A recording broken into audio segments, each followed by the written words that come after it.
Hello, everyone, and welcome to episode 77 of Generation GC, Beautiful Place from Good Morning Revival, Good Charlotte's fourth album released in 2007, with Lee Sizemore. My name is Molly Hudelson, once again, and as always, I am your host, as well as the producer, creator, and editor of this podcast. Last time, we talked about Walk Away from the Chronicles of Life and Death. In 2 weeks, on our next episode, we'll be talking about a song from Cardiology. Lee Sizemore was born and raised in southern Utah. He now lives in Southern California, and he loves the outdoors, hiking, and biking. Lee is currently an automotive photographer at a used car dealership, and fun fact, he went to a performing arts-based high school. That is so cool. He's always had a love for music, and Good Charlotte has helped him through some of the most difficult times in his life. I also wanted to mention that I love having guests from all around the world and from all different backgrounds on Generation GC. If English isn't your first language, that's okay. As long as you're comfortable holding a conversation in English, you're good to go. And, by the way, different backgrounds doesn't just mean location or ethnicity. That means ensuring a varied gender and sexuality representation. It means representing fans of different ages, fans with their own unique life experiences. I also want to continue mentioning blacklivesmatters.card.co, antisemitism.card.co, and anti-asianviolenceresources.card.co. I want to encourage everyone to keep educating yourselves and see what you can do to get involved locally to stop hate crimes and to stop racism. Finally, Generation GC stickers are here. If you do want some stickers, there's 2 things you can do. Number 1, you can support the show on Anchor. Go to anchor.fm/generationgcpod and click support.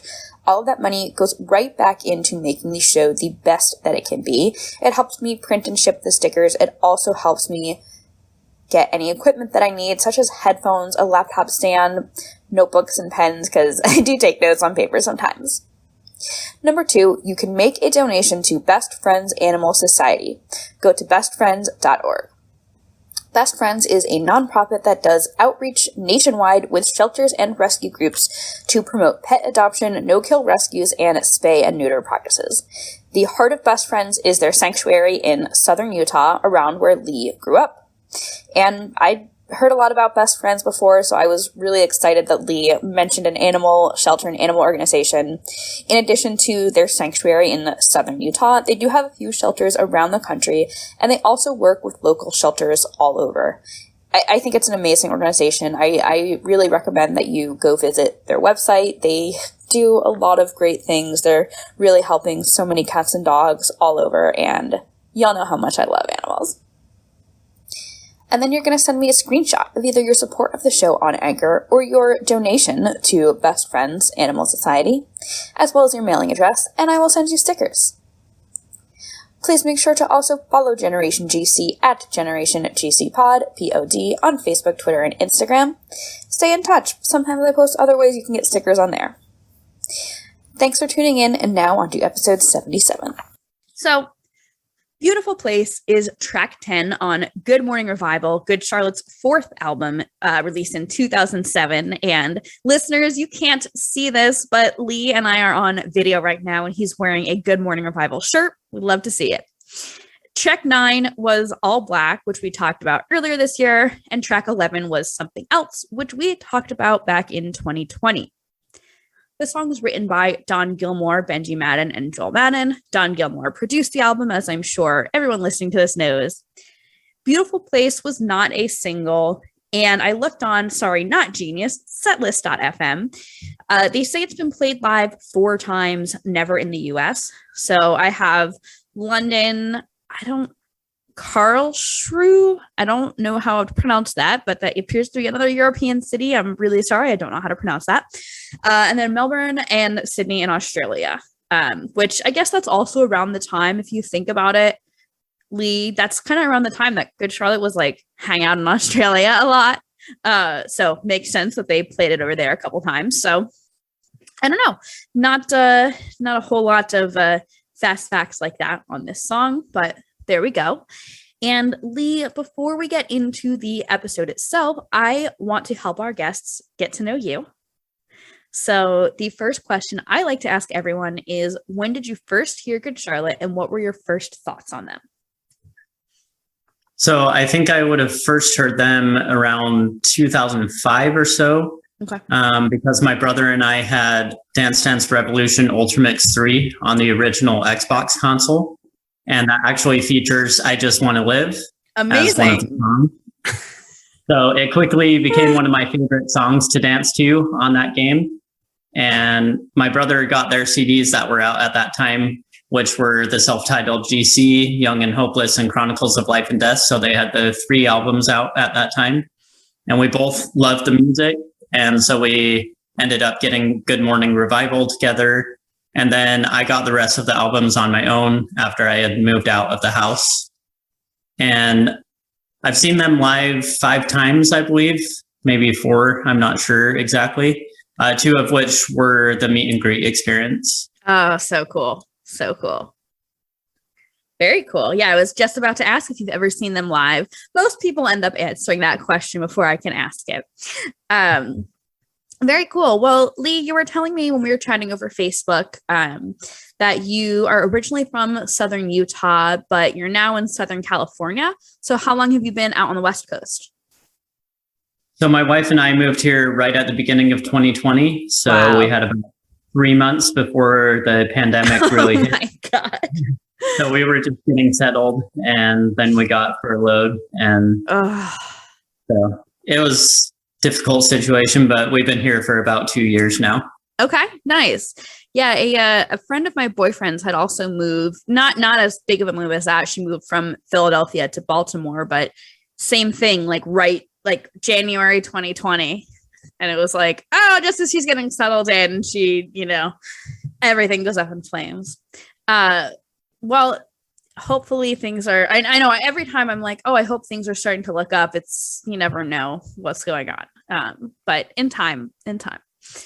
I hear as well that you are pretty into like outdoors, hiking and that kind of stuff. Have you been able to keep up with a lot of that over the past years, or is stuff like hiking trails, has any of that been like closed, or have you been able to do that?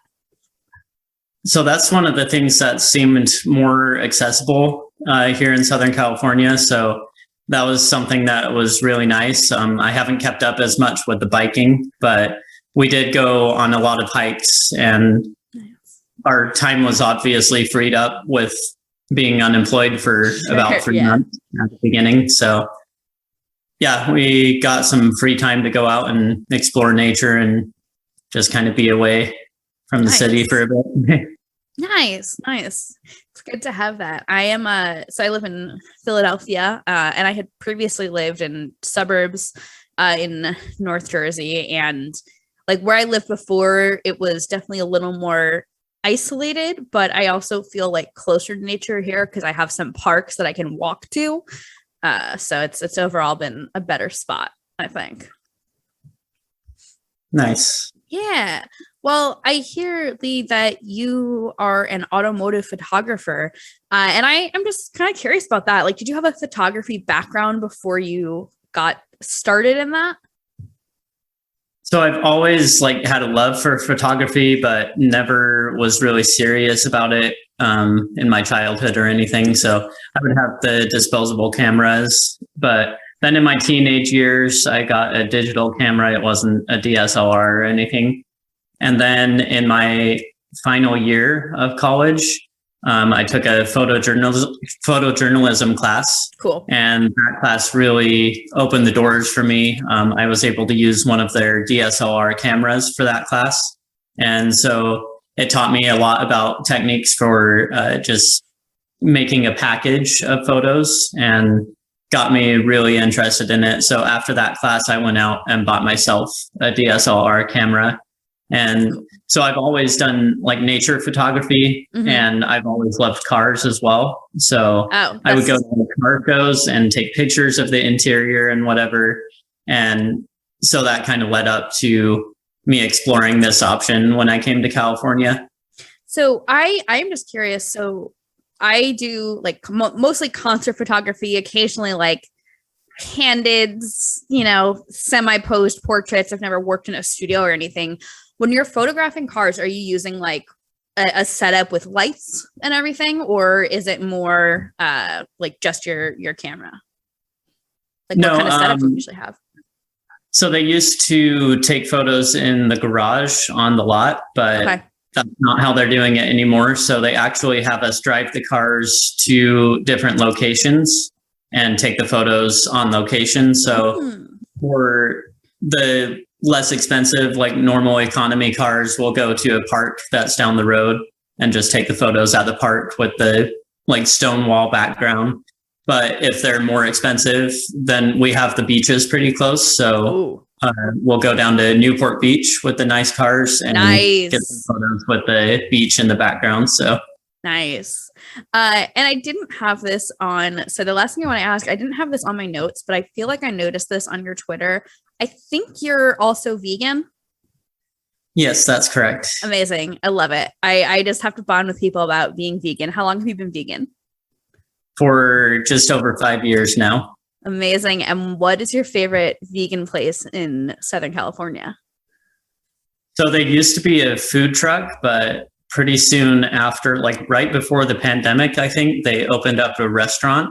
Okay. And it's downtown from where we live. So maybe a mile from us. So it's called Chicana Vegana. Okay. They sell Mexican vegan food, and then they also have amazing vegan burgers. So that sounds amazing. Sounds amazing. There's obviously Chipotle everywhere, but there's a place called Loco Pez, not too far from me here in Philadelphia, and it is excellent. It's not all vegan, but they have like a full vegan menu, which is phenomenal. Mm-hmm. Amazing. Well, Lee, let's go into our deep dive on our song of the day, Beautiful Place. So, we connected on Facebook, and even before we had message, I recognized your name from the Facebook group, the Generation GC Fam Facebook group. And I just would love to know why you wanted to talk about Beautiful Place. Yeah. So, I think it's a great thing to have like good Charlotte groups on Facebook, because especially like the Generation GC podcast, it's really keeping GC fam alive, I think, especially over the pandemic. I think it's been a great tool to have the Facebook groups. So honestly, I'm happy to talk about any song by GC, but Beautiful Place is a super relatable one for me. That hadn't already been on an episode so far. So amazing. And we'll get into in just a second. I think we'll get into a little more about what we relate to about it, what we take from the song. But what I want to first ask is the song Beautiful Place or A Beautiful Place? Because I have some thoughts, but I want to hear your thoughts first. So on the album, I see it as Beautiful Place, and that's what I have always heard. Like the lyrics say a beautiful place in the whole lyrical discography, but in this it's just saying Beautiful Place on the album, and that's what I've always seen. So I don't know if it may have been on their early releases as A Beautiful Place, but the CD that I've had for years has always said Beautiful Place. It says that's what I have always known it as too, Beautiful Place, from the CD and then from Spotify and everything. What I noticed as I was getting my notes together for this episode was that like all of the reviews say A Beautiful Place. So, or a lot of the reviews do anyway. So my thought was that possibly A Beautiful Place was kind of the original title, the working title, and that title was how it was listed when early copies were sent out to press.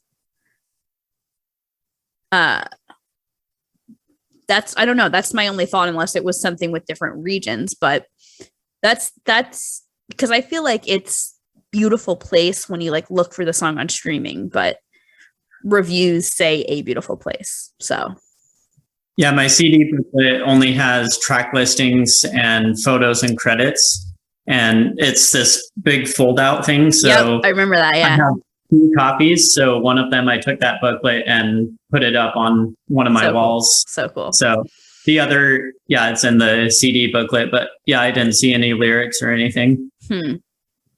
Well, I don't know. Maybe if the band ever listens to this episode, they will tell us what the deal with that is.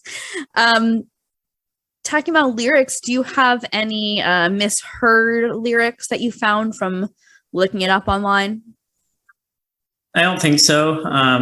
They're pretty simple lyrics. It's not a lot of words in this song. Yeah.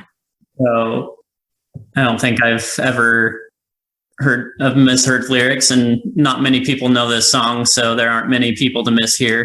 True, that's a good point. Yeah, it's definitely a deep cut. My only possibly misheard lyric is also like one of my favorite parts of the song, which is that kind of lead in from the verse to the chorus, which I guess is the pre-chorus in the first verse. I think what he's saying, or what Genius says, is that he is saying with love in my heart. And I think I just never really picked up exactly what he was saying. And I just always kind of loved that part of the song and how it sounded, and this big, sweeping kind of sounds leading into the chorus.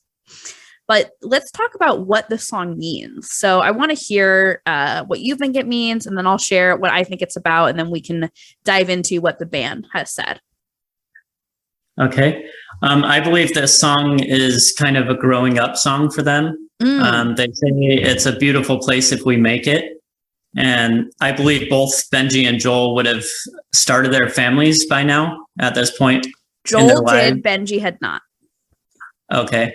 So I think they're starting to heal from their painful use at this point, learning to not take time, people, love, or anything else for granted.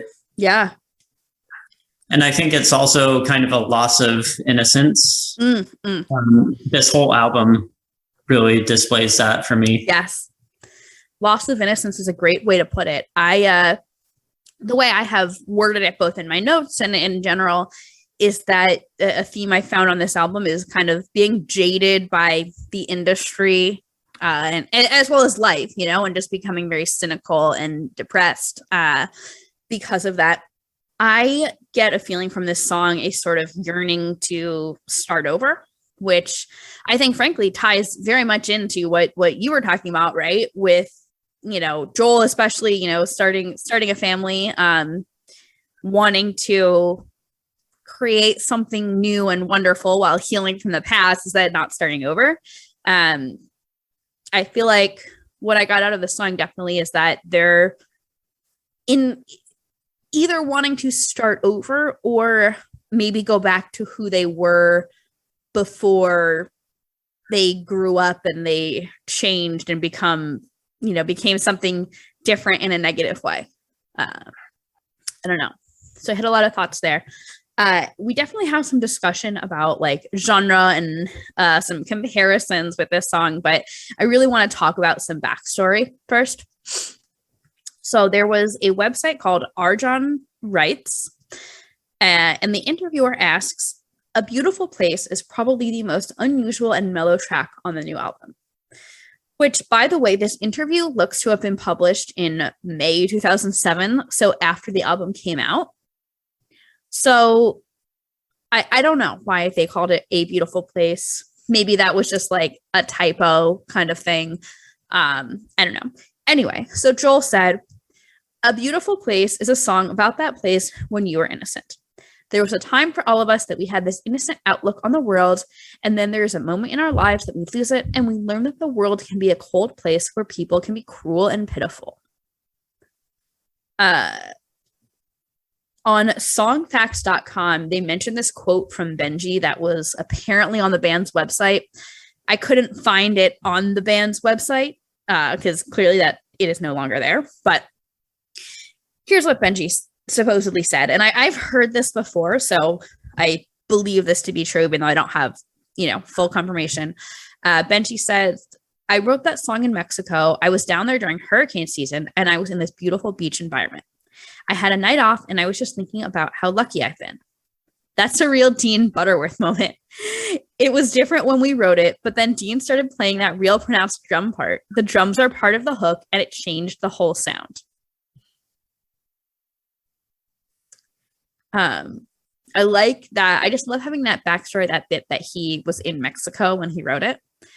I just find it, I don't know, I really enjoy hearing not just what the song's about, but like where were they physically, literally when they wrote the song, right?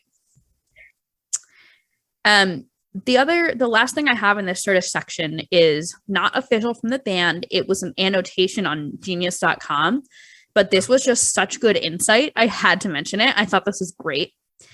This person says, and I don't have a name, by the way, but this person says, feel free to correct me, but considering The River has the lyric, beautiful things don't always stay that way, and is talking about how life in LA isn't as good as it's cracked up to be, perhaps this song is about appreciating what you have and where you are and not sucking up to the fame.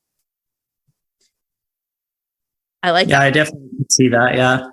Right. The idea that the river is kind of this very cynical view on Los Angeles, and maybe this is a person trying to overcome their cynicism. I could see that. Something I would like to discuss, well, two things. I felt a big, and I didn't necessarily get this when I was younger and first heard the album, but as I've been listening to it over like the past week or so, getting ready for this, I got like a big Coldplay vibe from this song. Did you pick up on that? I didn't see it at first, but reading the reviews, I think I re-listened to it and then kind of saw how people can see that. So yeah. Well, there's, really, we've got to do a battle of the Coldplay like songs on this album, right? Because this, and then Where Would We Be Now? People also make a lot of Coldplay comparisons for that. Excuse me. The other thing I want to get into now is genre for this song. Because I think if you ask most people what genre Good Charlotte is, they would say like pop punk or emo alternative, something like that.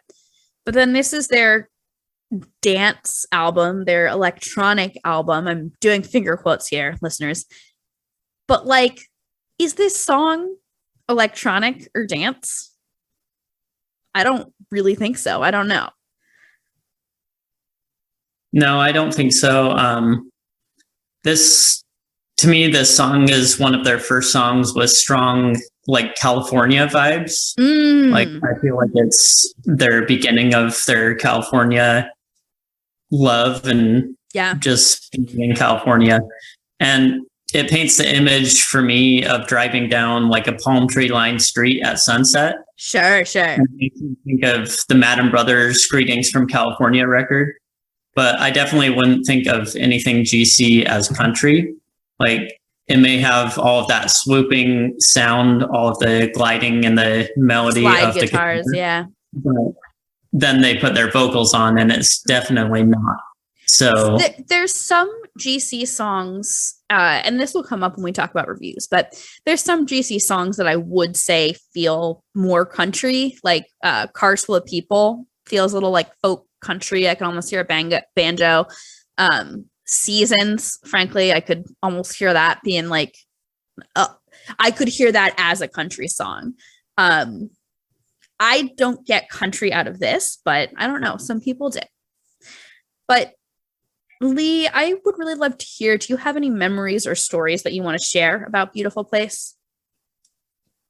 Yeah, I actually, I took a video one time where I had to pull over at sunset because it was so beautiful and it just reminded me of this song. So I played Beautiful Place and just took a video of the beautiful sunset, enjoying my surroundings for the moment.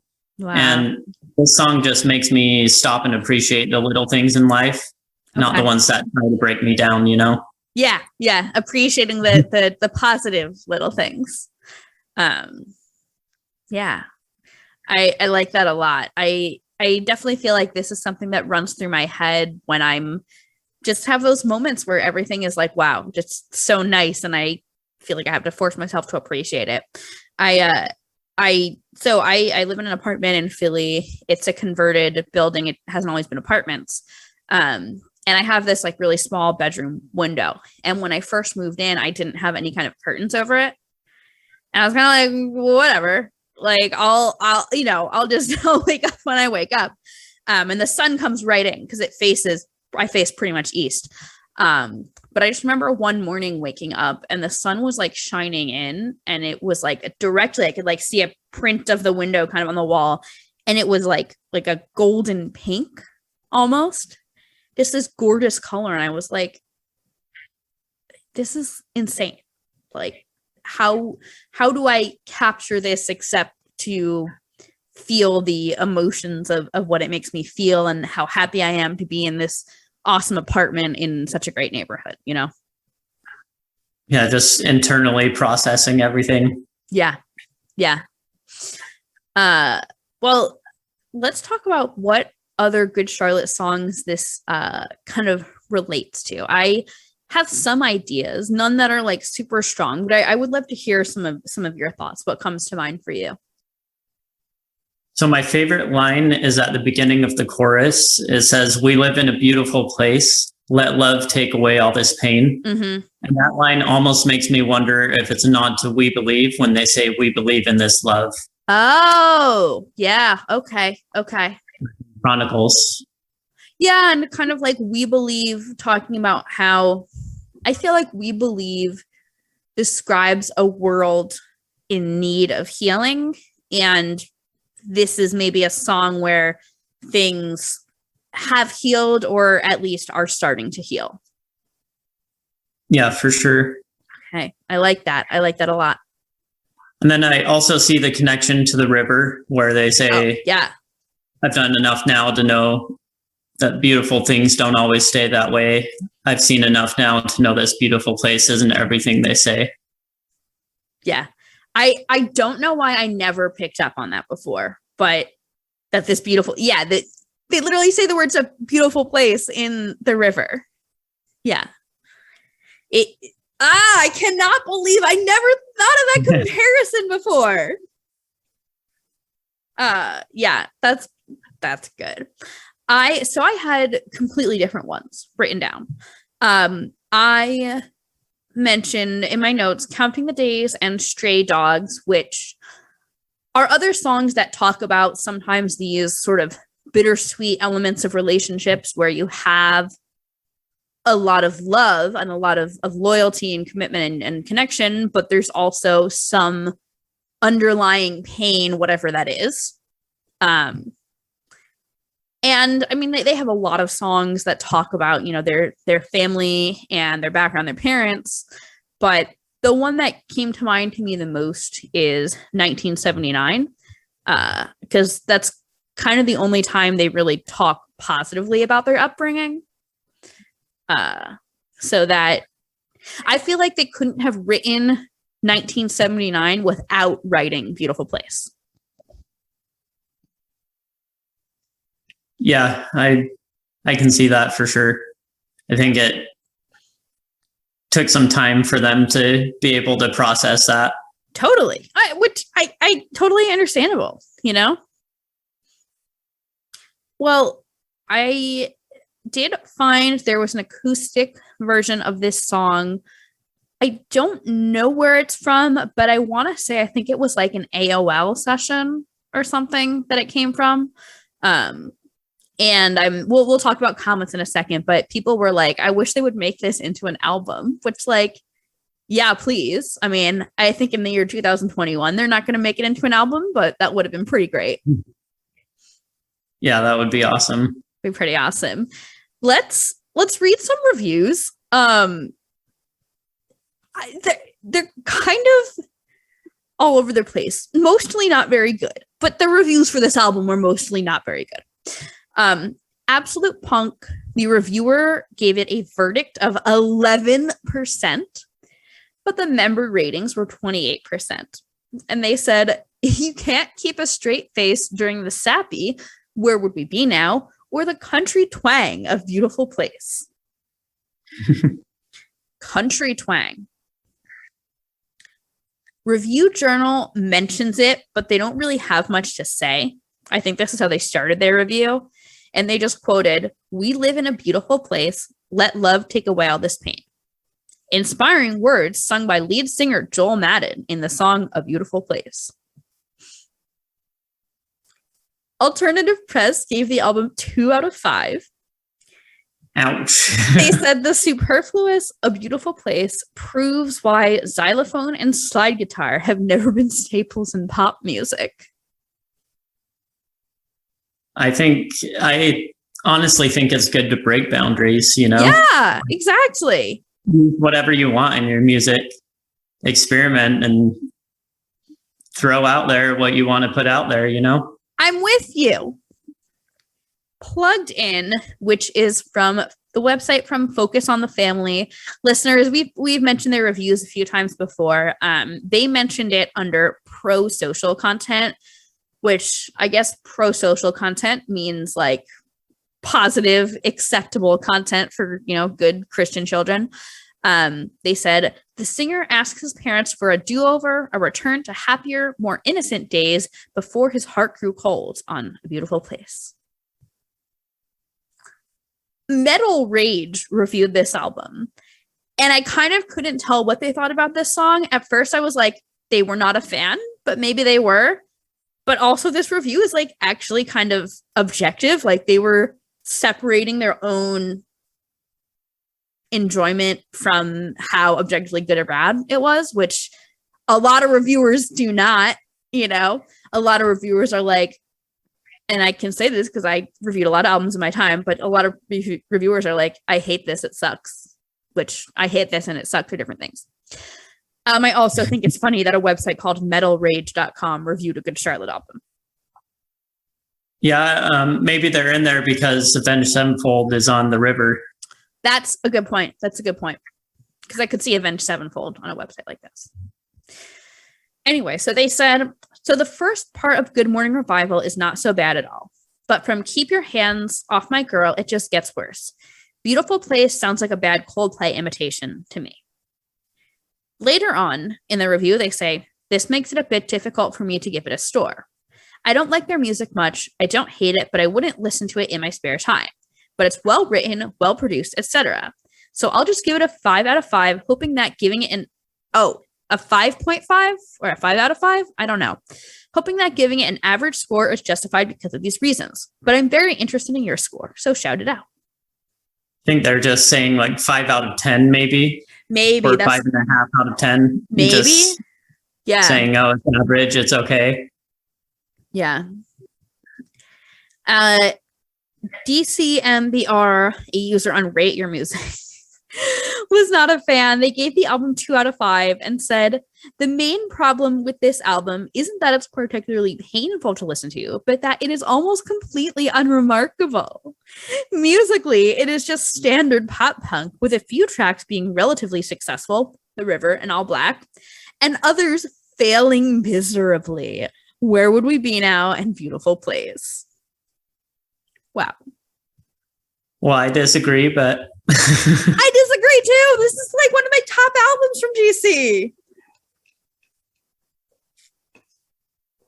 I think like this had a lot of radio appeal, this whole album. Yeah. I mean, Dance Floor Anthem got a lot of radio play. That's kind of the only song on this album that got like major radio play, I feel. And I feel like they played that at school dances a lot too. Yeah. Let's go into some YouTube comments, and these are actually all from the acoustic video. And I just found a lot of great comments there. Ashley Mallard says, I love the meaning of this song. I find strength in it. During my time of need, I am dying of cancer and it just fits. Wow. Yeah. Dave 3190 said, AOL should have put out an album for this session. I always find myself coming back to these bits. Benji has a great voice, Joel as well, but I like Benji's better. They were born with a gift, and lucky for us, they're using it. Haha. Right. Bianca Busso said, OMG, I love them. Benji is a god and his voice is beautiful. Could listen to them all day and all night. We live in a beautiful place.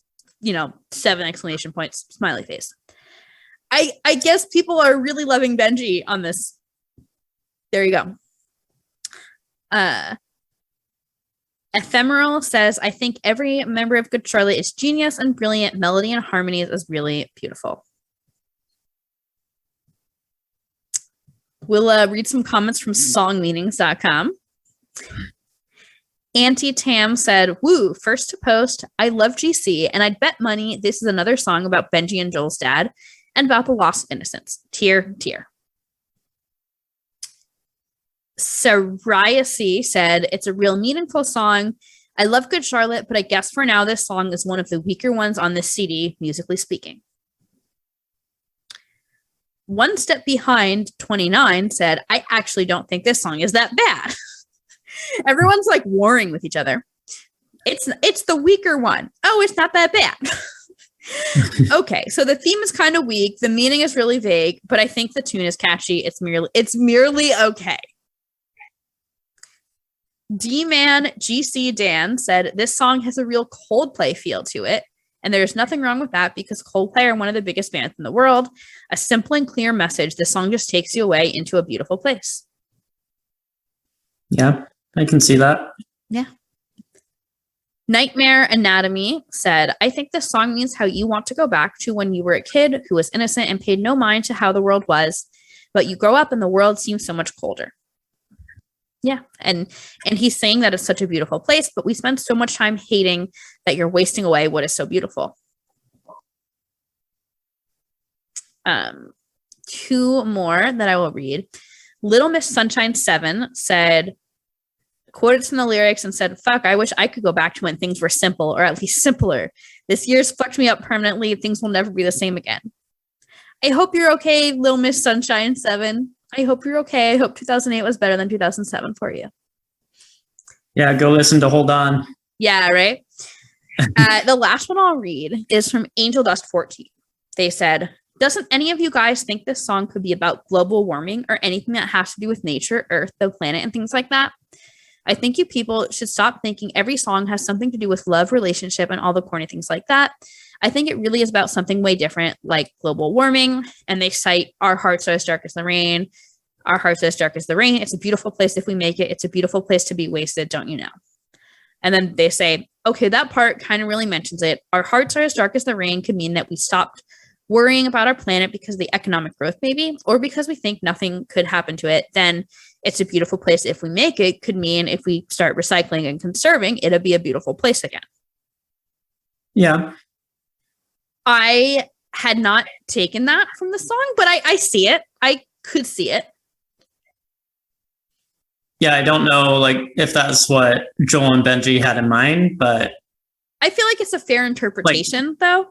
Yeah, that's what the beauty of music and art is being able to interpret it however you see it. So exactly. Well, Lee, how has Beautiful Place held up for you over time? It's held up really well. Like it still pops into my head. Like I was saying, like it pops into my head whenever I see some beautiful nature or whatever. It inspires me every day. So I still think this is definitely on my upper list of songs to listen to. Amazing. What has Good Charlotte meant to you over the years, and how has that changed?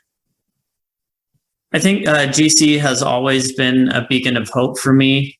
In a way, I grew up more quickly with their music in my life, and they've been an integral part of my life. I actually have 3 GC related tattoos. So yeah, they're constantly inspiring me.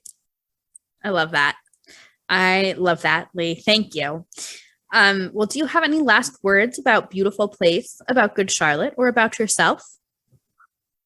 Well, earlier this week, Joel Madden tweeted that he was in the studio. So I know. Crossed that we have more GC music on the way. I think it has to be GC because GC posted it on their Facebook page. Yeah, they shared a screenshot of his tweet. Yeah. So I feel like that means it's GC music. I hope. I mean, because he said the first time in 10 months. So if they recorded last October, that would mean, they had last December ready in time for December 2020. So, yeah, very exciting. Yeah, well, we'll see what's to come of that. And listeners, if you remember my special emergency update on last December, you're going to be getting so much more of that if and when we get more GC music. Lee, thank you for coming on the show. I do a Generation GC and Friends Spotify playlist where I put the song that we talk about on the show, as well as recommendations from our guests. So could you just give me something you're listening to and enjoying lately? Anything that's not GC. Lately, I've been listening to Avenged Sevenfold, Linkin Park. But for something newer, I'll recommend In Another Life, featuring Courtney LaPlante by Crown the Empire. Perfect. Well, Lee, something I have been enjoying doing is asking my guests for a recommendation of a charity they support. And this will be mentioned in the intro of the episode. What will happen is that I will encourage people to make a donation to this charity. And if they show me that they've donated, then I will send them some Generation GC stickers as a thank you for, spreading some good in the world. So could you just tell me any organization you would like to encourage people to support?